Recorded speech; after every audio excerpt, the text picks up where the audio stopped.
পানাগড়ের বিরুডিয়া গ্রামের এই লাল বাবা আশ্রমটি অত্যন্ত সুন্দর। আর এই আশ্রমের মধ্যে আছে অনেক দেবদেবীর মন্দির। আর এটি আশ্রম তো নয়, যেন এক স্বর্গ উদ্যান। এত শান্ত নিরিবিলি একটি পরিবেশ।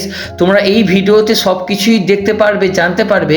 এখানে যেমন রয়েছে দেবী দুর্গার একটি মন্দির, মা দুর্গার মন্দিরের পাশাপাশি রয়েছে মা মহাকালীরও একটি মন্দির, যেখানে স্বয়ং মহাকালী বিরাজ করছেন। এছাড়া মহাকালীর মন্দিরের পাশেই রয়েছে পরমেশ্বর নারায়ণের একটি মন্দির। তোমরা ভিডিওটি সম্পূর্ণ দেখো।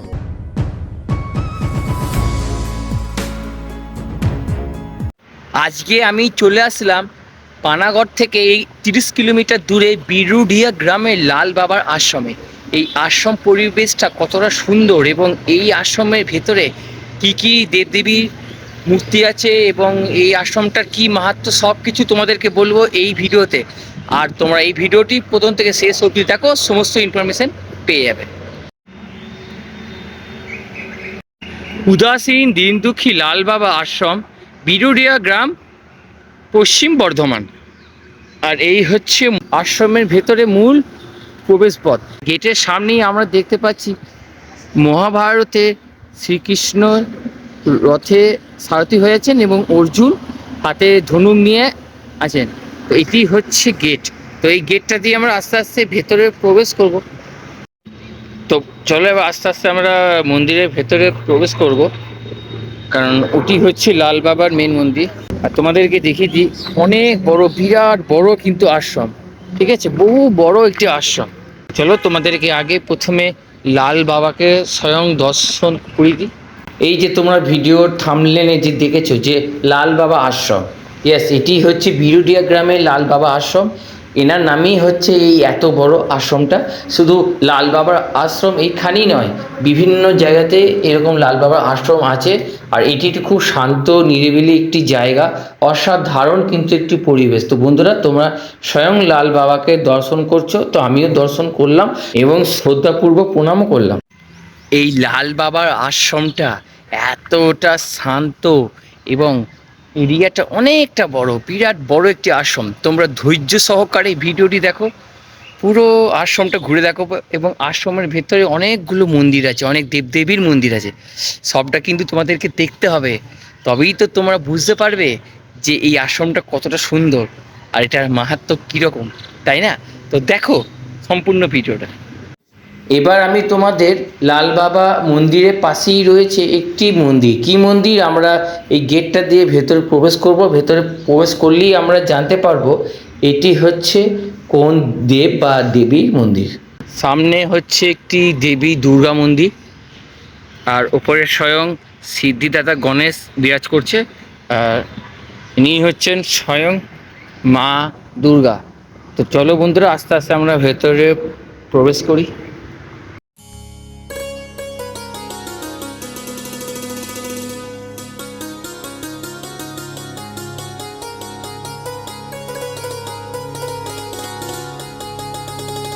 দুর্গা মায়ের মূর্তির পাশেই রয়েছেন স্বয়ং দেবাদিদেব মহাদেব, দেখতে পাচ্ছ? এটি হচ্ছে শিবলিঙ্গ, দেবাদিদেব মহাদেবের একটি শিবলিঙ্গ। এটি হচ্ছে নাগেশ্বর শিবলিঙ্গ। এই দুর্গা মন্দিরটা এবার দেখো, খুব সুন্দর, দেখো। চলো, এরকম আরও অনেক মন্দির আছে এই লাল বাবা আশ্রমের ভেতরে, তোমাদেরকে সবটা ঘুরে ঘুরে দেখায়।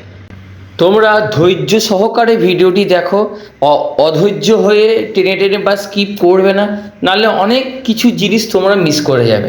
তাই দয়া করে তোমরা যারা ভিডিওটি দেখছো ধৈর্য সহকারে ভিডিওটি দেখো, অনেক কিছু তোমরা জানতে পারবে। তো যে কোনো মন্দির থেকে বেরিয়ে তোমরা যখন আসবে এই আশ্রমের ভেতরে, এই মন্দিরগুলোতে অবশ্যই আমি বলবো মন্দিরের গেটটা, এই যে গেটটা, এটা অবশ্যই লাগিয়ে দিও, নাহলে গেটগুলো এরকমভাবে খোলাই থাকবে, তাই না?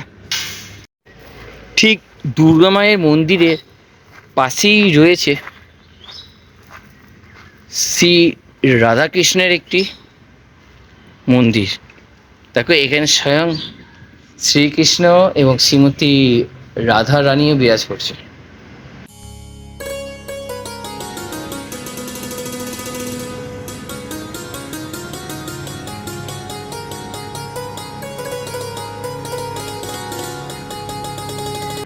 শ্রীকৃষ্ণের মন্দিরের পাশেই হচ্ছে জগন্নাথ দেবের একটি মন্দির। আর এই জগন্নাথ দেবের মন্দিরে জগন্নাথ একা বিরাজ করছেন না, জগন্নাথ দেবের সঙ্গে আছেন দাদা বলভদ্র ও বোন সুভদ্রা, অর্থাৎ জগন্নাথ, বলরাম, সুভদ্রা তিনজনাই কিন্তু একসঙ্গে বিরাজ করছেন। জগন্নাথ দেবের মন্দিরের পাশেই রয়েছে মহাদেবের একটি মন্দির, অর্থাৎ যে মন্দিরের সঙ্গে শিবলিঙ্গ বিরাজ করছেন। আর ইনি হচ্ছেন নন্দীশ্বর মহারাজ, মহাদেবের একনিষ্ঠ শ্রেষ্ঠ এবং পরম ভক্ত। আর স্বয়ং আমি দেবাদিদেব মহাদেবকে স্মরণ করে প্রণাম করলাম। এরপরে আমি তোমাদেরকে নিয়ে যাব আরও দুটি মন্দিরে, যে মন্দিরে স্বয়ং মহাবীর হনুমানজি বিরাজ করছেন এবং স্বয়ং নারায়ণও বিরাজ করছেন ওই মন্দিরের পাশে। তো বন্ধুরা চলো এবারে আমরা আস্তে আস্তে যাই। ওই সামনে যে মন্দিরটি দেখতে পাচ্ছ, পাশাপাশি কিন্তু দুটি মন্দির আছে। প্রথম মন্দিরটি হচ্ছে হনুমানজি। তো এই হনুমানজি হচ্ছে মহাদেব অর্থাৎ রুদ্র শঙ্করের একটি অবতার। আর ইনি হচ্ছেন রাম ভক্তের মধ্যে শ্রেষ্ঠ রাম ভক্ত। তো বন্ধুরা আমরা সবাই একবার মহাবীরকে দর্শন করি, কারণ এই মহাবীরকে দর্শন করলে ভূত পেট পিশাচ কেউ ধারে কাছে আসতে পারে না। আর ইনি শ্রেষ্ঠ রাম ভক্ত। জয় হনুমানজির জয়, জয় মহাবীর বজরং বলির জয়।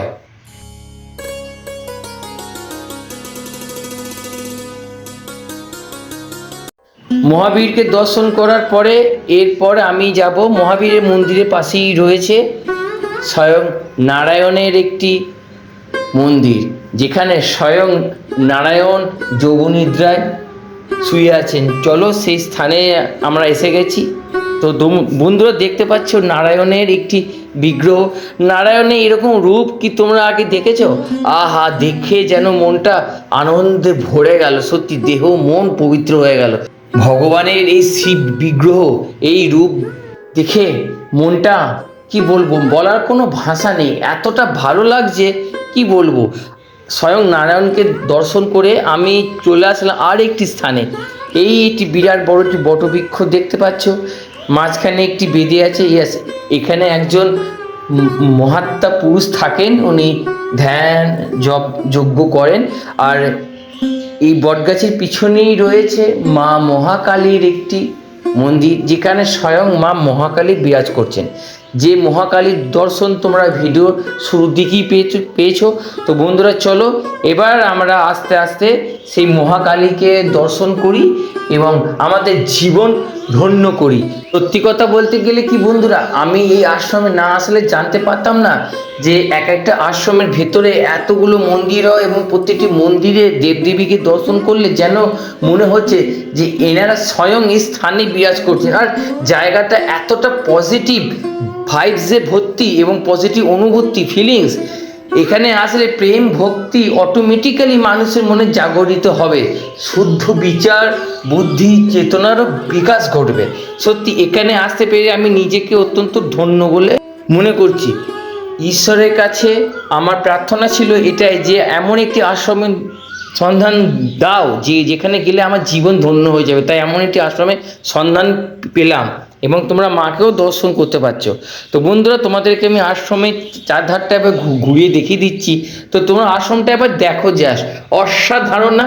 কি সুন্দর পরিবেশ, সাজানো গুছানো একটি জায়গা, এক অপরূপ স্থান। আমার যে এত ভালো লেগেছে তাই তোমাদেরকে আমি ভিডিওতে অনেকবার ধরেই বলছি অপরূপ জায়গা। কারণ এই স্থানে আমি বর্তমানে আছি, তো আমার এরকম ফিল হচ্ছে, আমার যেটা অনুভূতি হচ্ছে আমি তোমাদের সামনে সেটাই তুলে ধরছি। আমার সমস্ত অনুভূতি উজাড় করে আজকের ভিডিওতে আমি তোমাদেরকে দেখালাম। এই ছিল আজকের ভিডিও। এই ভিডিওটি তোমাদের কেমন লেগেছে আমাকে কিন্তু কমেন্ট সেকশনে জানাতে ভুলবে না। তোমাদের সঙ্গে দেখা হচ্ছে পরবর্তী একটি ভিডিওতে। বন্ধুরা টাটা।